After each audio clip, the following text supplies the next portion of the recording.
Bonjour tout le monde. Je viens faire quelques petites observations complémentaires sur la carte de la prochaine nouvelle lune qui a lieu demain, 23 novembre, à 23h50 et des brouettes. Donc cette nouvelle lune va ici opérer dans le signe du Sagittaire. On a un amas planétaire ici qui est quand même bien sympa, comme je l'ai dit, à condition de savoir quelque part bien l'utiliser. De toute façon, c'est comme toujours dans les conseils ou les observations astrologiques, nous avons toujours les deux faces de la même médaille dans l'utilisation des configurations astrales et de l'énergie qui se dégage de ces configurations, également des signes. Le Sagittaire est un signe qui parle de déploiement, et c'est aussi le signe de l'énergie intégrative, comme je l'ai explicité déjà dans la vidéo précédente, à savoir de réussir le défi de rapprocher, de fédérer les particularismes. Et alors c'est très amusant parce que figurez-vous qu'hier matin, je me branche sur la chaîne Le Précepteur sur YouTube, comme je le fais assez régulièrement. J'aime bien commencer la journée en me plongeant dans les concepts et les pensées philosophiques ou des philosophes. Et je vous invite à aller sur cette chaîne Le Précepteur. Moi j'adore, je suis abonné à cette chaîne. Et commencer la journée en étant plongé dans un bain d'intelligence, si je puis dire, qui nous permet de comprendre un petit peu mieux notre propre nature. Alors ça, avec l'astrologie, associé à l'astrologie, c'est super. Comprendre notre propre nature, comprendre la nature humaine, la nature des événements que nous vivons et, bien entendu, des interactions que nous avons avec cette nature, la nôtre et celle qui nous entoure. Et figurez-vous que je tombe sur une vidéo consacrée à Spinoza. Et la pensée spinozienne, pour moi, m'a interpellé parce que elle est vraiment très raccord au Sagittaire.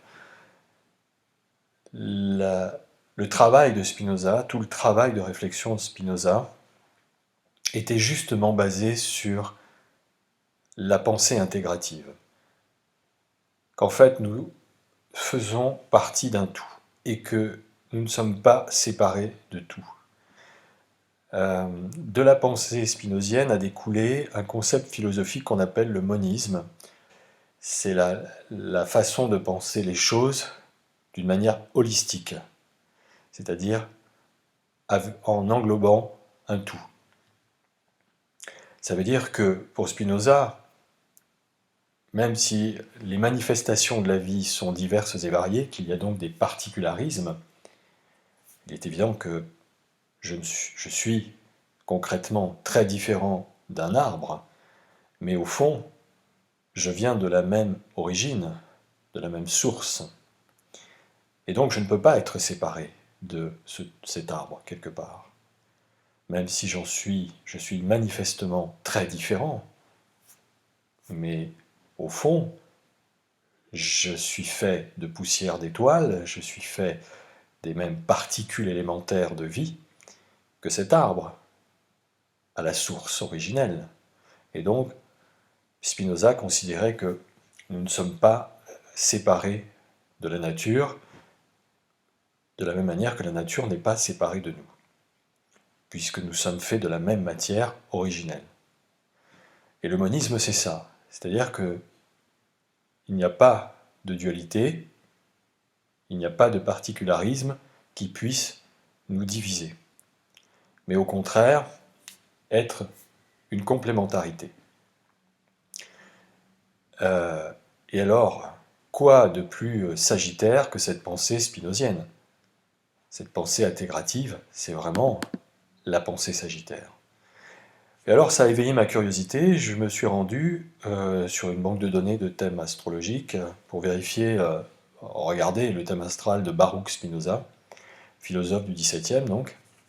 Et alors elle n'a pas été ma demi-surprise que de constater que Spinoza était du signe du Sagittaire. Je vous mets son thème rapidement sous les yeux. Donc nous voyons ici un Sagittaire tout premier décan, puisqu'il était du 24 novembre, ascendant Bélier. Donc ici on a un tempérament de feu assez fougueux d'ailleurs, et notamment illustré par cette conjonction Mars-Vénus en 9, maison 9 en Sagittaire, qui signe, évidemment c'est la signature par excellence du philosophe. Pensée intégrative, bah oui, Soleil, Saturne, essayez de rassembler. N'oublions pas le rôle fédérateur, de liant universel, de reliant universel de Saturne, pour créer une forme, un concept, une idée, une structure. Avec en face l'opposition Jupiter-Pluton, qui est aussi la signature d'une puissance intégrative entre l'âme ici et Sagittaire et Jupiter, pardon, le corps social, le corpus social. Bref, je ne vais pas faire une étude détaillée du thème de Spinoza, c'était simplement pour faire le raccord entre la nouvelle lune Sagittaire et, hasard ou coïncidence, de tomber sur une vidéo qui parle de la philosophie de Baruch Spinoza, en lien et en corrélation étroite avec le Sagittaire, et il s'avère que Spinoza était du signe du Sagittaire et qu'il a développé le concept de la pensée, de la vie, de la philosophie intégrative. Mais je reviens à cette carte de la nouvelle lune pour parler aussi de Mars. Ce Mars rétro, dont j'ai déjà fait une vidéo pour développer les caractéristiques de ce Mars rétro en Gémeaux. Figurez-vous que ce Mars aussi, l'énergie de Mars est très liée à la philosophie spinozienne qui parlait de conatus. Le conatus, c'est l'énergie de vie, c'est l'étincelle de vie. Le conatus spinozien. Eh bien, c'est Mars. La planète Mars, c'est le principe même de naissance de la vie, de la manifestation de l'énergie vitale. C'est l'étincelle de vie, Mars. C'est la cellule, c'est le quark, c'est l'atome. C'est ce qui permet la création, la mise à bas, la maïeutique de toute forme de vie, de toute manifestation de vie, quelle que soit sa manifestation. Donc on l'associe bien sûr à l'action, parce que forcément, Mars est une force de mise en route d'action. Mais Mars n'est rien sans le Soleil. Le Soleil, c'est le dispensateur de vie. Le Soleil n'est pas une planète active dans le zodiaque. C'est une centrale électrique, une centrale énergétique, à laquelle viennent se nourrir ou pas, s'abreuver ou pas, tous les autres objets du zodiaque. Mais ce dispensateur de vie, il n'est rien sans l'action martienne, sans l'étincelle provoquée par Mars. Comme Mars n'est rien sans la centrale énergétique solaire. Donc Mars est un petit peu l'outil, le bras mécanique du Soleil, de la centrale énergétique solaire. Mars rétro ici, dans le signe des Gémeaux, le signe des contacts, le signe de la communication, le signe de la motilité, des mouvements, de la découverte, de l'apprentissage, de la curiosité, parfois, oui, de l'éparpillement, de la duplicité, de la multiplicité des Gémeaux peut naître justement en face avec le Sagittaire une ligne intégrative, une pensée intégrative. Aux Gémeaux, on fait un brainstorming, si vous préférez, et à l'issue de ce brainstorming, on va essayer de garder les meilleures idées, et de ces meilleures idées va naître une seule, peut-être, et même idée directrice. Mars rétro, ça veut dire que cette étincelle de vie est un petit peu empêchée. En tout cas, elle ne peut pas se manifester directement, elle ne peut plus.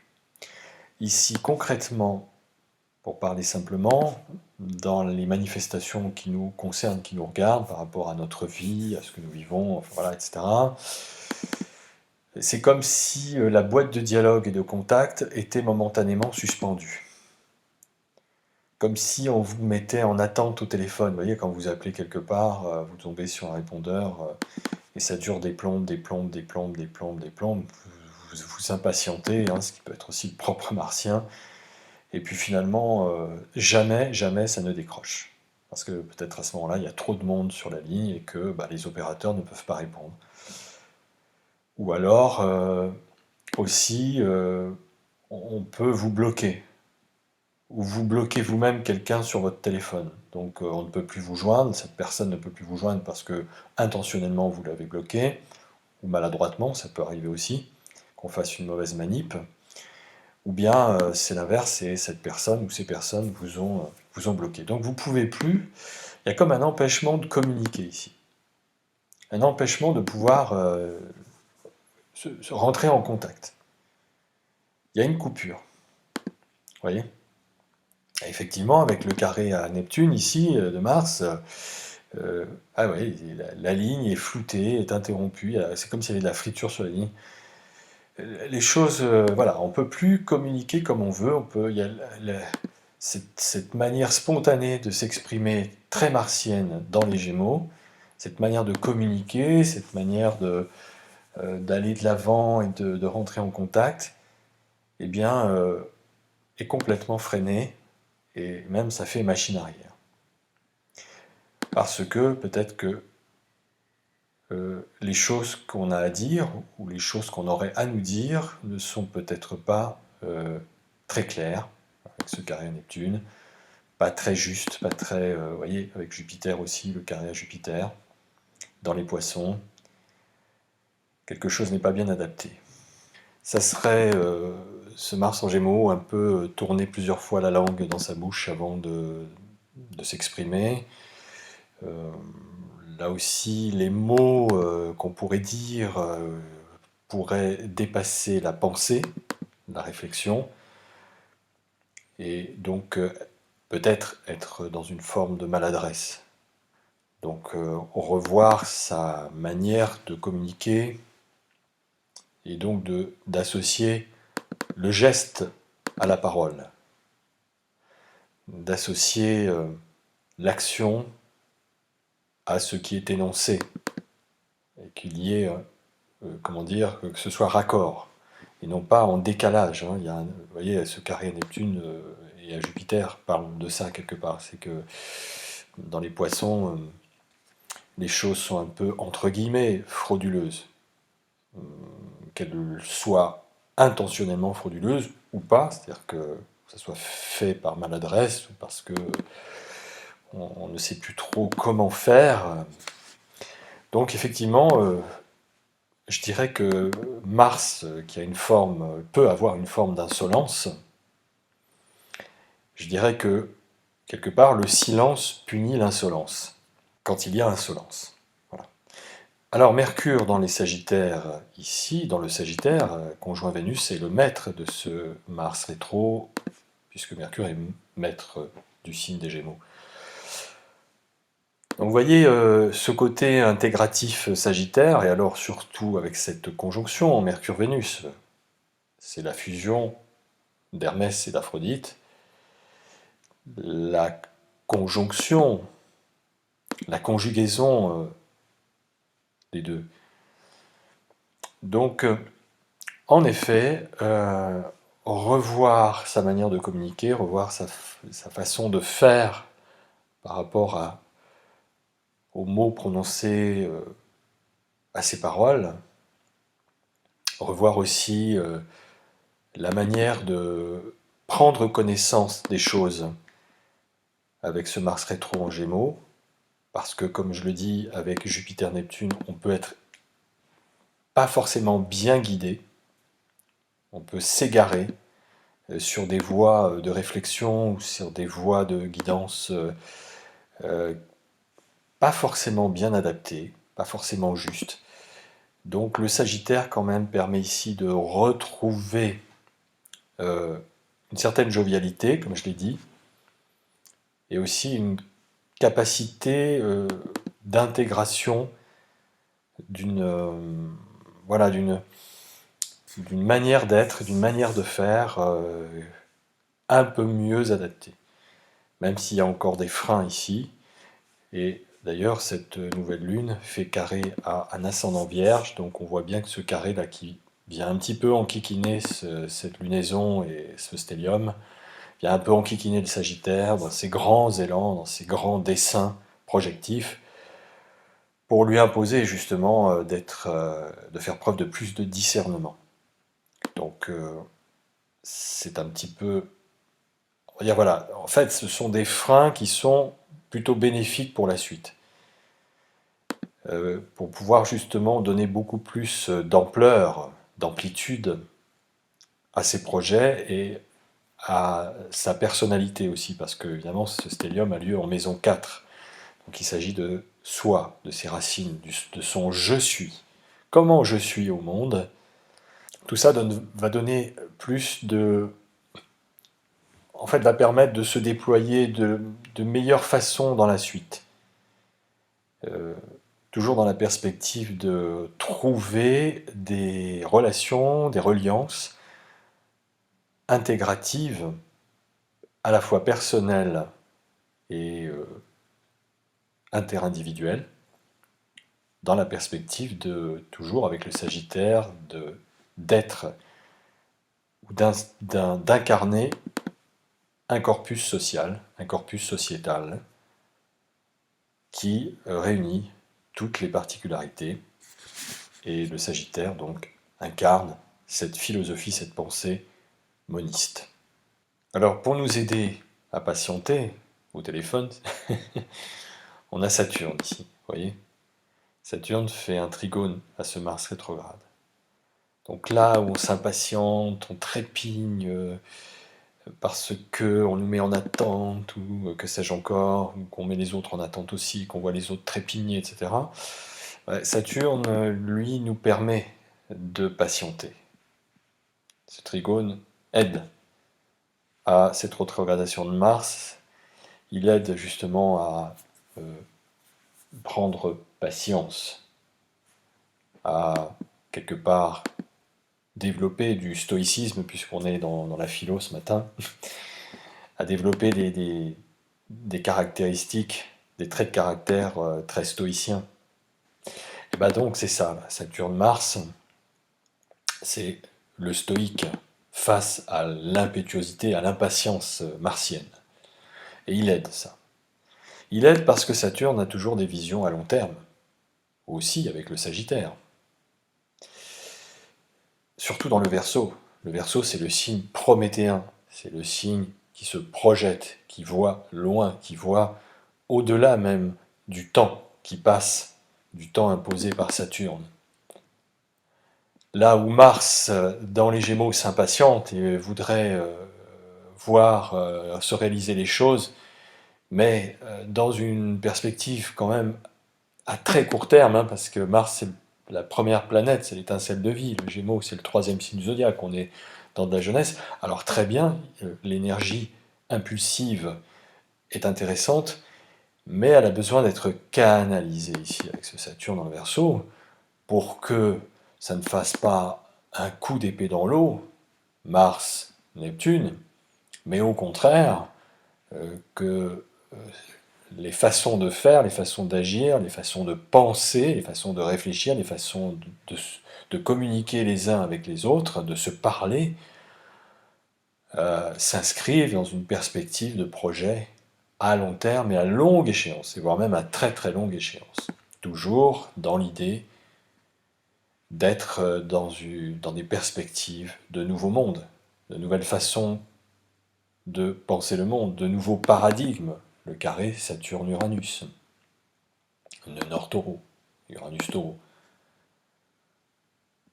de nouveaux paradigmes, de nouveaux sens, avec le Sagittaire, de valeurs, pour être dans sa vie, et s'épanouir, et se développer, se déployer dans sa vie, dans cette vie. Mais pas non plus dans une perspective égocentrée, martienne ou Gémeaux, égoïste, mais au contraire, dans une possibilité d'interaction les uns avec les autres, que les particularités ne nous divisent pas, mais au contraire soient des complémentarités de savoir-être, de savoir-faire, pour pouvoir se déployer dans sa vie et poser de nouvelles bases, maison 4, dans sa vie. Donc Saturne, ici le sage, nous demande patience et longueur de temps font mieux que force ni courage. Et c'est pas gratuit. Il n'est pas là pour nous embêter, même si effectivement peut-être ça nous enquiquine parce que on a des idées, on a des projets, on a envie, mais voilà. Alors ça veut dire que on peut aussi être du coup freiné dans ses élans, hein, freiné dans ses élans parce que en fait si on allait trop vite, si on allait tout de suite dans cet élan, peut-être que en effet ça pourrait faire pchit.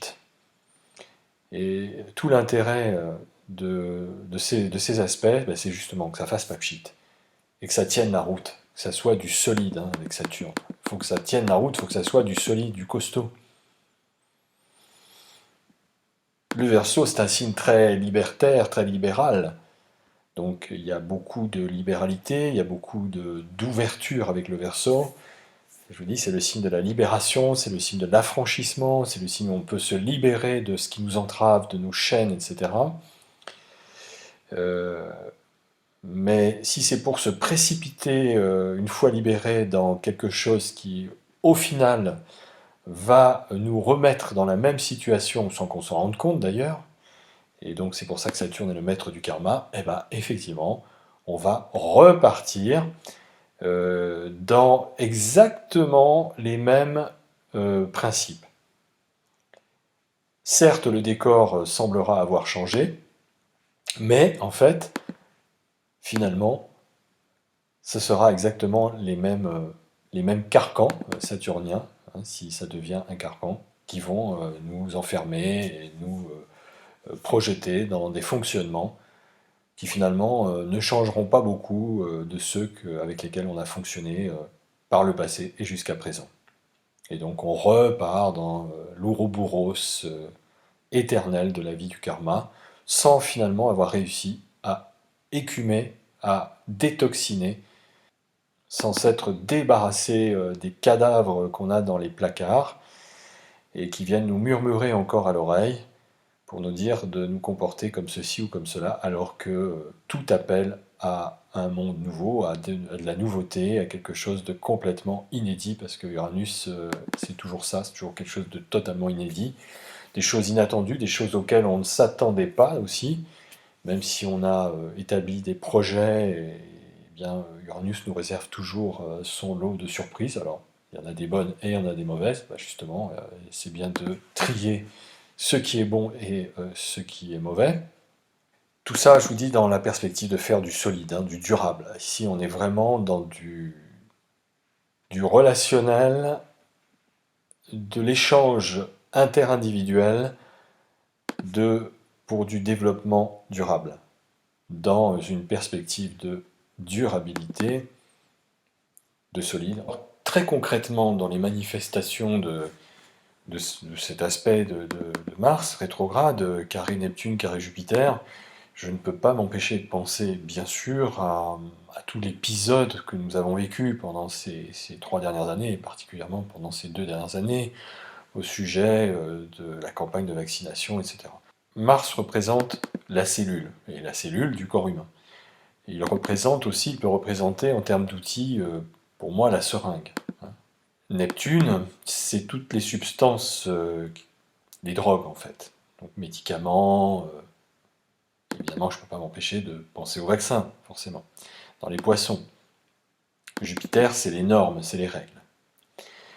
On vient d'apprendre récemment que de l'aveu personnel de Pfizer, toutes les mesures protocolaires préalables à la mise en place, à la mise sur le marché d'un vaccin n'ont pas été respectées et n'ont même pas été faites.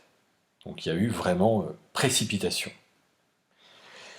Bah justement, cet aspect-là de carré Mars à Neptune peut, et d'un point de vue physiologique concernant la cellule humaine, interroger. Donc quels effets secondaires, quelles conséquences sur la cellule du corps qui circule dans notre corps, qui se diffuse avec les Gémeaux, avec Neptune et Jupiter, quelles conséquences d'un point de vue de notre santé cela peut avoir sur donc notre fonctionnement physiologique. À court terme, mais peut-être aussi avec Saturne ici à long terme. En tout cas, ça questionne, ça interroge et ça met en lumière.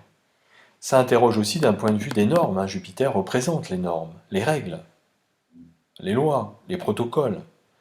Donc en effet, s'il n'y a pas eu respect des normes habituelles, qui ont toujours été mises en place jusqu'à présent, et que là, pour des raisons peut-être de peur, de panique, de précipitation, je ne sais pas, bref, ces règles n'ont pas été respectées. Hein. Vous voyez, Mars ici, carré Jupiter, effectivement, il s'affranchit des normes, il s'affranchit des règles.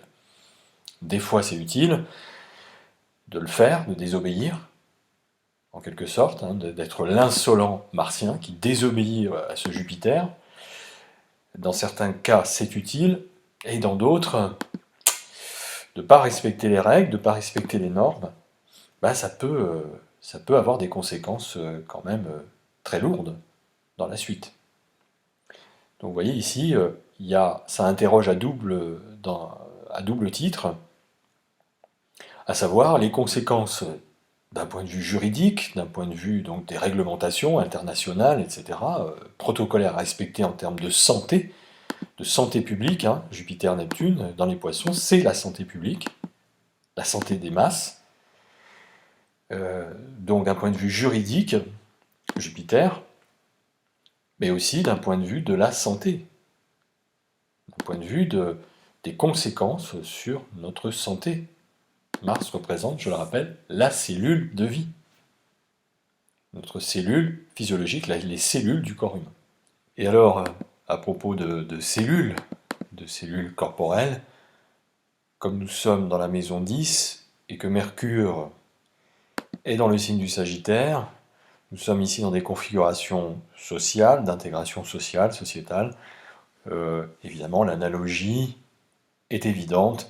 On ne peut s'empêcher de penser, évidemment, au fonctionnement de la cellule sociale. La cellule de nos cellules physiologiques, les cellules de notre corps, sont en relation avec la manière dont nos cellules sociales, nos cellules sociétales, notre corpus social fonctionne. Il est à l'image, en fait. Jupiter-Neptune, aussi, j'ai une réflexion par rapport à ça. Comme ils sont rétrogrades, même si Jupiter va devenir rétrograde 5 minutes après la nouvelle lune, la rétrogradation de Jupiter-Neptune me fait penser à la vague qui se retire, parce que Jupiter-Neptune dans les poissons, pour moi, c'est l'immensité d'une vague, une vague immense, comme un raz-de-marée géant, un tsunami. Et effectivement, le phénomène naturel qui précède souvent un raz-de-marée ou un tsunami, et qui peut mettre d'ailleurs la puce à l'oreille, si on est observateur, c'est que la mer se retire énormément. Elle se retire au large. Vous voyez, juste avant, la mer va se retirer très très très très loin, en dehors d'ailleurs des heures de marée habituelles, et d'une façon un petit peu anormale, si on est fin observateur. La mer se retire avant de former la vague immense qui va submerger, et donc au risque de dévaster les terres sur lesquelles cette vague va s'écraser, va fondre. Donc, je me dis, qu'est-ce qui se prépare là? Quel genre de tsunami, quel genre de raz-de-marée se prépare encore en ce moment, pour ensuite, quand Jupiter va redevenir direct dans le Bélier en plus, donc le signe du combat, le signe de la bravoure, le signe de la lutte, avant de s'abattre sur les terres, sur nos terres. On verra bien, peut-être une vague de justice, une vague de, de foi en la réparation de torts subis, c'est possible aussi.